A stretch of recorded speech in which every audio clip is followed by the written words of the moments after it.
حضرت عبد الرحمن سنابحی کہتے ہیں کہ میں حضرت عبادہ بن صامت رضی اللہ تعالی عنہ کی موت کے وقت ان کے پاس جا کر رونے لگا تو انہوں نے کہا، ٹھہریے، آپ کیوں رو رہے ہیں؟ اللہ کی قسم، اگر مجھ سے گواہی مانگی گئی تو آپ کے حق میں ضرور گواہی دوں گا، اور اگر مجھے سفارش کا موقع دیا گیا تو میں ضرور آپ کی سفارش کروں گا، اور اگر میرے بس میں ہوا تو میں ضرور آپ کو نفع پہنچاؤں گا۔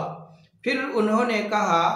کہ رسول اللہ صلی اللہ علیہ وسلم کی وہ ساری حدیثیں جن میں آپ لوگوں کی بھلائی تھی، میں نے رسول اللہ صلی اللہ علیہ وسلم سے سنی تھی، وہ سب کے سب آپ لوگوں کو سنا دی،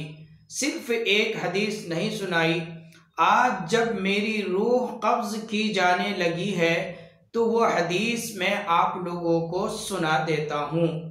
میں نے رسول اللہ صلی اللہ علیہ وسلم کو ارشاد فرماتے ہوئے سنا،